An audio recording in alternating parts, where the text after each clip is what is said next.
Assalamualaikum warahmatullahi wabarakatuh. Izinkan saya untuk memperkenalkan diri. Nama Abimanyu, kelas 10 IPA 7, nomor absen 1. Di sini saya akan menjelaskan materi tentang dinamika atmosfer. Lapisan, pengertiannya ialah kata atmosfer berasal dari Yunani, yakni atmos yang berarti uap atau udara, dan sphaira yang berarti lapisan. Jadi, atmosfer berarti lapisan udara yang menyelimuti seluruh permukaan bumi. Komposisinya nitrogen 78,8%, oksigen 20,95%, argon 0,93%, karbon dioksida 0,034%, neon 0,0018%, helium 0,052%, kripton 0,00011%, ozon 0,00005%. Manfaatnya: 1. Melindungi bumi dari masuknya benda luar angkasa. 2. Menjaga agar suhu bumi tetap stabil. 3. Filter gelombang pendek matahari dan sinar UV. 4. Wahana komunikasi. 5. Sebagai pengubah cuaca di bumi. Struktur atmosfer. Troposfer, ketebalan rata-rata 0-12 km dpl, ekuator 16 km, sedang 11 km, kutub 8 km. Setiap naik 100 meter, temperatur turun 0,6 derajat Celcius. Terjadinya unsur-unsur cuaca. Terdiri dari zat yang sangat berguna bagi kehidupan. Stratosfer, ketebalan 12-50 km, semakin tinggi temperatur naik. Tempat ozon berakumulasi, tidak banyak mengandung uap air, jalur transportasi udara. Mesosfer, ketinggian 50-80 km, memantulkan gelombang radio, meteor akan terbakar dan terurai. Pada lapisan mesopause, molekul mengalami ionisasi sehingga terbentuk ion-ion dan elektron bebas yang menghantar listrik. Termosfer atau ionosfer, ketinggian 80-650 km, terjadi kenaikan suhu yang sangat tinggi. Suhu pada lapisan ini semakin meningkat, terjadi inversi suhu karena penyerapan radiasi sinar X dan UV. Pada lapisan ini terjadi proses ionisasi sehingga disebut lapisan ionosfer, memantulkan gelombang radio berfrekuensi tinggi. Eksosfer, ketinggian lebih dari 650 km yang membentang keluar angkasa, hampa udara, tidak ada gravitasi. Ini dia gambar struktur atmosfernya ya.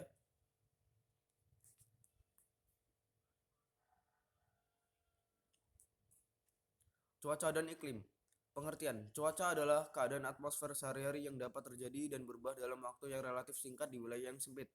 Contohnya cuaca panas, dingin, cerah, mendung, dan sebagainya. Ilmu yang mempelajari tentang cuaca adalah meteorologi. Iklim adalah keadaan rata-rata peristiwa cuaca dalam periode yang relatif lama, sekitar 30 tahun, dan meliputi daerah yang luas. Ilmu yang mempelajari tentang iklim adalah klimatologi. Unsur cuaca dan iklim. 1. Suhu udara. Keadaan panas atau dinginnya udara pada tempat tertentu. Suhu udara di setiap tempat berbeda-beda. Termometer alat pengukurnya. Termograf untuk mengukur perubahan suhunya.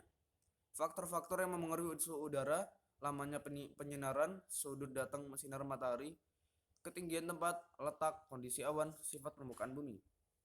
Periode maksimal matahari: lintang 0 derajat, lama penyinaran 12 jam, 17 derajat 13 jam, 41 derajat 15 jam, 49 derajat 16 jam, 63 derajat 20 jam, 66,5 derajat 24 jam, 67,5 derajat 1 bulan, 90 derajat 6 bulan. Keadaan awan: cuaca cerah 80% sampai permukaan bumi, 15% diserap molekul di atmosfer. Cuaca berawan 0 sampai 45% sampai permukaan bumi, 5 sampai 20% diserap awan, 30 sampai 60% dipantulkan. Keadaan awan wajar 7% dibiaskan, 18% diserap atmosfer, 24% dipantulkan kembali, 4% yang sampai di permukaan bumi dipantulkan permukaan bumi, 47% diterima dan diserap. TH sama dengan T0 dikurangi 0,6 kali H per 100. Keterangannya TH adalah temperatur pada ketinggian tertentu, T0 adalah temperatur udara pada ketinggian 0 mdpl, H adalah ketinggian tempat. Pemanasan udara. Pemanasan langsung dengan cara diserap absorpsi. Udara sebenarnya tidak menyerap panas, tetapi molekul-molekul udara yang berupa air di bawah atmosfer menyerap 15% sebelum sampai ke permukaan bumi. Pemanasan tidak langsung. Sinar matahari yang sampai ke permukaan bumi 4% dipantulkan dan 47% yang diserap akan dibaurkan lagi ke udara melalui beberapa proses berikut. Konduksi, pemindahan panas yang zat penghantarnya tidak bergerak. Konveksi, pemindahan panas yang zat penghantarnya berada pada udara yang bergerak vertikal. Adveksi, pemindahan panas yang zat penghantarnya berada pada udara yang bergerak horizontal. Turbulensi, pemindahan panas yang zat penghantarnya berada pada udara yang bergerak tidak teratur atau berputar. 2. Tekanan udara. Alat untuk mengukur tekanan udara adalah barometer. Satuan yang digunakan milibar atau MB, milimeter raksasa, mmHg, atau skala atmosfer ATM. Perbandingannya 1 ATM sama dengan 760 mmHg sama dengan 1013 MB. Setiap wilayah memiliki tekanan udara yang berbeda-beda. Garis yang menghubungkan di daerah yang memiliki tekanan udara yang sama disebut isobar. Tekanan udara di setiap dibatasi oleh ruang dan waktu. Tekanan udara makin ke atas makin rendah. Hal ini dipengaruhi oleh komposisi gas penyusunnya, terutama H2O. Sifat udara yang dapat dimampatkan, kekuatan gravitasi makin ke atas semakin melemah. Adanya variasi suhu vertikal. Penurunan udara terhadap ketinggian tidak tetap. Pada setiap naik 100 mdpl, tekanan turun 11 mb. Ketinggian lebih 5,5 km, setiap naik 15 m, turun 1 mb. Maka jika dilihat secara keseluruhan, setiap naik 100 mdpl, tekanan udara turun 11 mb. Rumusnya pH sama dengan P0 dikurangi 11 kali H per 100. Keterangannya pH sama dengan tekanan pada ketinggian tertentu, P0 tekanan pada ketinggian 0 mdpl, H ketinggian lokasi. 3. Kelembapan udara. Banyaknya kandungan uap air dalam atmosfer. Kelembapan spesifik. Banyaknya kandungan uap air dalam berat udara tertentu, misal G per Kg. Kelembapan absolut. Banyaknya kandungan uap air dalam volume air atmosfer tertentu, misal G per meter kubik. Kelembapan relatif. Banyaknya kandungan uap air dalam udara dengan kandungan maksimal yang dapat ditampung oleh setiap volume udara pada temperatur yang sama. Kelembapan relatif dapat dihitung dengan menggunakan rumus RH sama dengan E per ES kali 100%. RH adalah kelembapan relatif, E adalah kandungan uap air, ES adalah kandungan uap air dalam kondisi jenuh. El Nino dan La Nina. El Nino merupakan fenomena global dari sistem interaksi laut dan atmosfer yang ditandai dengan memandasnya suhu muka laut di Pasifik ekuator atau anomali suhu muka laut di daerah tersebut positif. La Nina adalah fenomena mendinginnya suhu muka laut di Pasifik ekuator atau anomali suhu muka laut di daerah tersebut negatif yang menyebabkan curah hujan di Indonesia secara umum akan bertambah tergantung pada lokasi dan intensitas La Nina tersebut. Ini dia gambar El Nino dan La Nina. 4. Angin. Angin adalah udara yang bergerak dari yang bertekanan udara tinggi ke udara bertekanan rendah. Perbedaan tekanan udara dipengaruhi oleh intensitas sinar matahari. Rotasi bumi menghasilkan gaya yang berpengaruh terhadap arah pergerakan angin atau Coriolis effect. Pengaruh Coriolis menyebabkan angin bergerak searah dengan jarum jam di belahan bumi utara, sedangkan di belahan bumi selatan sebaliknya. Alat mengukur kecepatan angin anemometer. Sistem angin. Angin tetap, angin barat. Angin yang bertiup dari 35 derajat lintang utara lintang selatan menuju ke 60 derajat lintang utara lintang selatan. Angin kutub bergerak dari daerah yang bertekanan udara tinggi kutub menuju ke daerah bertekanan rendah daerah sedang. Angin pasat bergerak dari daerah subtropis 30 derajat lintang utara lintang selatan menuju ke ekuator. Angin antipasat. Pengembangan udara ini di khatulistiwa mengakibatkan massa udara selalu ringan. Udara ringan tersebut bergerak vertikal dan akan mengalir secara mendatar ke daerah subtropis. Angin siklon. Jika dua jenis massa udara yang bertentangan bertemu, maka rotasi menyebabkan arus udara membentuk lengkungan. Selanjutnya membentuk pusaran yang bergerak ke pusat arus udara bertekanan rendah. Ini perbedaan angin siklon dan antisiklon. 2. Angin periodik. Angin muson atau angin musim yaitu angin yang arah gerakannya berganti arah setiap periode setengah tahun. Daerah-daerah yang dilintasi angin muson, angin periodik harian. 1. Angin darat dan angin laut. Angin darat terjadi pada saat malam hari, angin laut siang hari. Angin gunung dan angin lembah. Pada siang hari puncak lebih banyak menerima sinar matahari sehingga udara lebih renggang, sehingga udara bergerak dari lembah.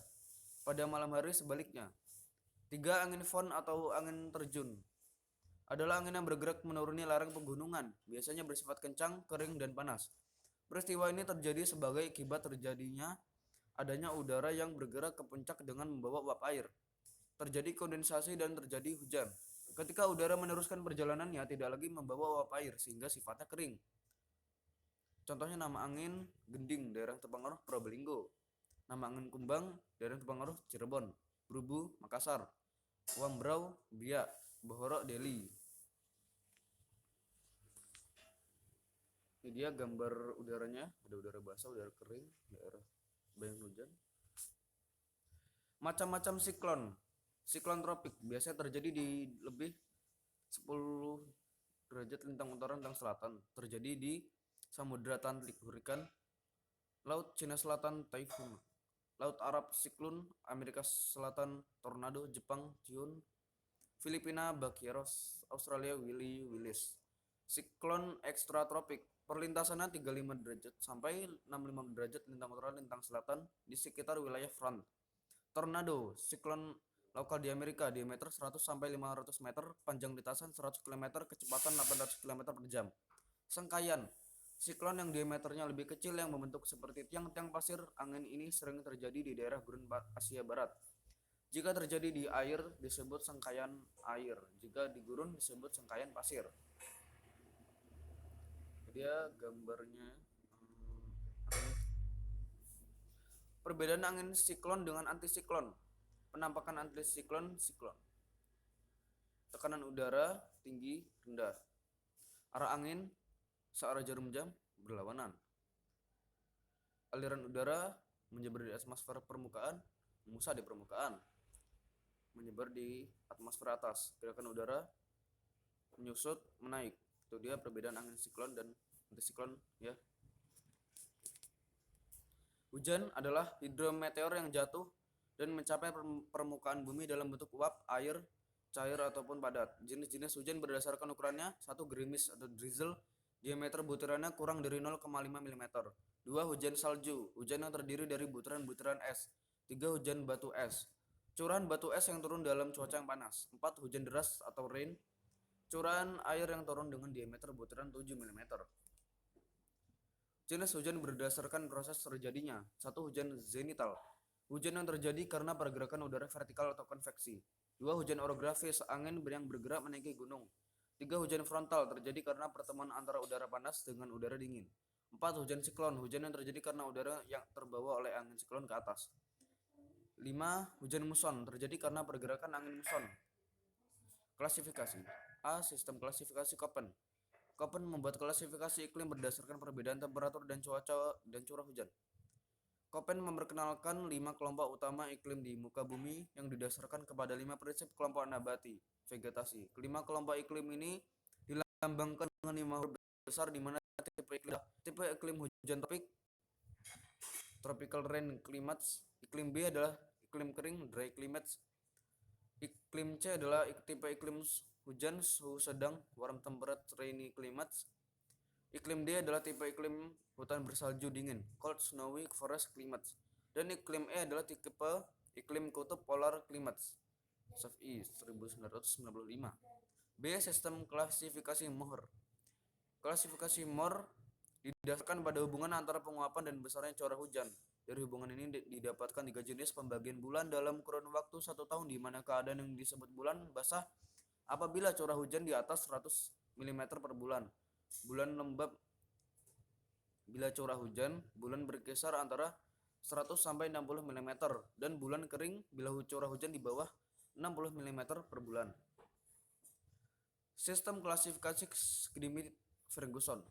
Sistem iklim ini sangat terkenal di Indonesia. Menurut Irianto dan kawan-kawan tahun 2000, penyusunan peta iklim menurut klasifikasi Schmidt Ferguson lebih banyak digunakan untuk iklim hutan. Pengklasifikasian iklim menurut Schmidt Ferguson ini didasarkan pada nisbah bulan basah dan bulan kering seperti kriteria bulan basah dan bulan kering. Klasifikasi iklim Mohr. Pencarian rata-rata bulan kering atau bulan basah X dalam klasifikasian iklim Schmidt Ferguson dilakukan dengan membandingkan jumlah per frekuensi bulan kering atau bulan basah selama tahun pengamatan dengan banyaknya tahun pengamatannya. Schmidt Ferguson membagi tipe-tipe iklim dan jenis vegetasi yang tumbuh di tipe iklim tersebut adalah sebagai berikut. Tipe iklim A. Tipe iklim A sangat basah. Jenis vegetasinya adalah hutan hujan tropis. Tipe iklim B basah. Jenis vegetasinya adalah hutan hujan tropis. Tipe iklim C agak basah, jenis vegetasinya adalah hutan dengan jenis tanaman yang mampu menggugurkan daunnya di musim kemarau. Tipe iklim D sedang, jenis vegetasi. Klasifikasi iklim menurut Jung Hoon. Jung Hoon, seorang berkebangsaan Belanda, mengadakan penelitian di Sumatera Selatan dan dataran tinggi Bandung.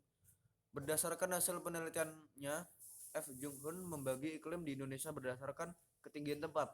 4 daerah iklim menurut F. Jung Hoon adalah sebagai berikut. 1. Zona iklim panas. Zona iklim panas terletak pada daerah dengan ketinggian antara 0 sampai 650 meter dan temperatur antara 26 sampai 26,3 derajat Celcius sampai 22 derajat Celcius. 2. Zona iklim sedang. Zona iklim sedang terletak pada daerah dengan ketinggian antara 650 sampai 100.500 meter dan temperatur antara 22 derajat sampai 17,1 derajat Celcius. 3. Zona iklim sejuk. Zona iklim sejuk terletak pada daerah dengan ketinggian antara 1.500 sampai 2.500 meter dan temperatur antara 17,1 derajat Celcius sampai 11,1 derajat Celcius. 4. Zona iklim dingin. Zona iklim dingin terletak pada daerah dengan ketinggian di atas 2.500 meter dan temperatur kurang dari 11,1 derajat Celcius. Oke, mungkin itu saja dari saya. Kurang lebih mohon maaf. Saya akhiri. Wassalamualaikum warahmatullahi wabarakatuh.